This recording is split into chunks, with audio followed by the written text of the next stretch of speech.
नमस्ते। हाल ही में हमारे साधु भगवंत आचार्य श्री काम कुमार नंदी मुनिराज जी की इतनी बर्बरता से हत्या की गई, जिसे सुनकर भी दिल दहल जाता है, जिससे समस्त समाज आहत है। ऐसा दुर्व्यवहार किसी पशु पक्षी के साथ भी नहीं होना चाहिए। मनुष्य तो दूर की बात है, फिर वो तो साधु भगवंत थे जो मोक्ष की मार्ग पर निकल पड़े थे, जो अहिंसा का पालन करते थे, जो पवित्र भावनाओं के साथ और विशाल हृदय के साथ सबकी सहायता करते थे, जिन्होंने स्वयं के लिए समस्त सुखों का त्याग किया था। उनका दुर्भाग्य देखिए, उन्हीं लोगों ने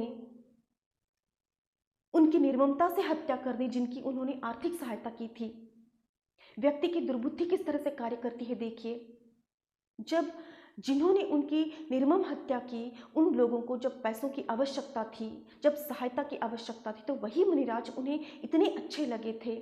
जब आवश्यकता पड़ने पर मुनिराज जी ने वापस पैसे की मांग की, तो वही मुनिराज उन्हें इतने बुरे लगे कि उनकी निर्मम हत्या कर दी उन लोगों ने।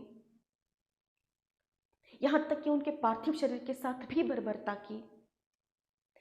निर्दयता की भी कोई हद होती है, कोई सीमा होती है। पालतू जानवर भी अपने स्वामी के प्रति निष्ठा रखते हैं। अगर उनके स्वामी संकट में होते हैं तो उनकी सहायता करने का, उन्हें बचाने का प्रयास करते हैं। अगर वो दिखाई भी नहीं देते हैं तो वो पालतू जानवर भी दुखी होते हैं। यहाँ तो वो मुनिराज थे जिन्होंने स्वयं उनकी सहायता की थी।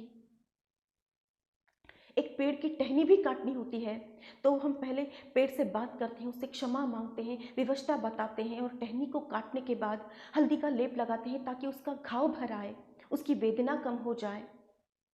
उसे जल देते हैं ताकि उसे राहत मिले, क्योंकि उसकी टहनी उसके शरीर का एक अंग है, उसमें भी जीव है, उस पेड़ में भी, उसे भी संवेदनाएं हैं। फिर ये तो साक्षात एक व्यक्ति थे, बल्कि एक श्रेष्ठ पवित्र आत्मा थे, एक साधक थे, तपस्वी थे। वो व्यक्ति थे जिन्होंने उनकी सहायता की थी। ऐसे साधु भगवंत थे। उन्हें मारने की बात जब उन्होंने सोची तो क्या उनकी आत्मा नहीं कांपी? जब ये दुष्कृत्य करने वो गए तो क्या उनके हाथ नहीं थर्राए? एक बार भी उनके मन में विचार नहीं आया कि वो कितना गलत कर रहे हैं? एक बार भी उन्हें नहीं लगा कि उन्हें कितनी वेदनाएं हो रही होंगी? उस पेड़ की वेदनाएं भले सुनाई नहीं देती, भले दिखाई नहीं देती, लेकिन हम महसूस तो कर सकते हैं। क्या उन मुनिराज जी की वेदनाएं उन्हें दिखाई नहीं दी? उनकी पीड़ा उन्हें सुनाई नहीं दी? उनकी यातनाएं सुनाई नहीं दी? इतनी निष्ठुरता आती कहाँ से है? वो मुनिराज जो राह चलते भी अगर कोई पशु पक्षी भी उनके भी प्राण जाते हुए नजर आए तो वहां जाकर वो उनके कान में मंत्र बोलते हैं ताकि उनकी अगली गति उन्हें अच्छी मिले, उनका अगला भव अच्छा हो। उस जीव के कल्याण का भी वो प्रयास करते हैं, जो समस्त मानव जाति के कल्याण के लिए सदा प्रयास करते हैं, उसके कल्याण की भावना भाते हैं। ऐसे मुनिराज जी के साथ ऐसी बर्बरता। वो मुनिराज जो कठिन चर्या से अपने आप को, अपने स्वयं को तपाते हैं। इतनी उनकी कठिन चर्या होती है। केवल आहार चर्या की भी बात की जाए तो वो कर में आहार लेते हैं। अगर आहार लेते हुए भी किसी की मृत्यु की बात या किसी की मृत्यु के समाचार गलती से भी कान पर आए तो वहीं पर कर छोड़ देते हैं। पानी जल का एक बूंद भी वो ग्रहण नहीं करते अगले दिन तक, जबकि नियम से जब तक कि आहार न मिले। मृत्यु के समाचार से भी वो आहार लेना रोक देते हैं। उन्हें ऐसी मृत्यु जो दी जाती है। वो साधु भगवंत जो कभी भी किसी का अहित सोचते भी नहीं है। ऐसे साधु भगवंत जो महापंच अनुव्रतधारी होते हैं, वो हमारे लिए भगवान के समान होते हैं। उन्हें खोना समाज की, संपूर्ण मानवता के लिए इतनी बड़ी क्षति है जो कभी नहीं भर सकती। ऐसे साधु भगवंत जो किसी भी धर्म से हो, किसी भी समाज के हों, किसी भी पंथ के हों,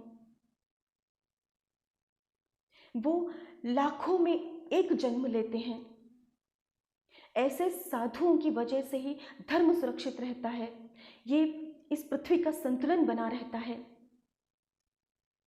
ऐसे साधु भगवंत जो एक जीव की भी हानि नहीं करते, जो कोमल मयूर पंख से बने हुए पीछे के धारी होते हैं, ताकि एक सूक्ष्म जीव की भी उनसे हानि ना हो।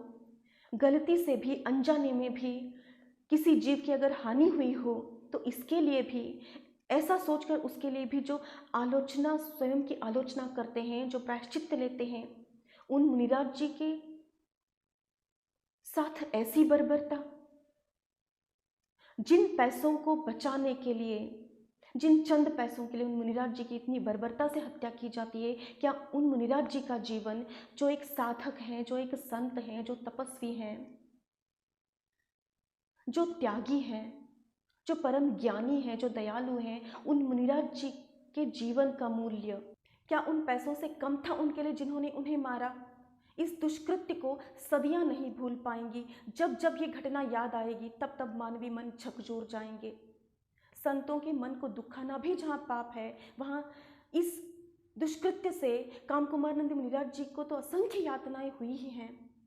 बाकी संतों के भी मन को बहुत पीड़ा हुई है, उनकी भी आत्माएं रोई हैं। ये हमारा दुर्भाग्य है कि हमारे जीवन काल में हमारे मुनिराज जी के ऐसे अंत को हमने सुना और ऐसे हृदय द्रावक दृश्य को हमने देखा, जहाँ चिता पर उनके शरीर के टुकड़ों को हमने सिमटा हुआ देखा। हमारे मुनिराज जी के साथ अगर ऐसे बर्बर व्यवहार होते हैं तो हमारे मुनिराज जी के सुरक्षा पर कई प्रश्न खड़े होते हैं। हमें ही आपसी भेदभावों को मिटाकर समस्त जैनियों को एकजुट होना होगा और उनकी सुरक्षा के लिए आवाज उठानी पड़ेगी। जय जिन शासन, जय जिनेन्द्र।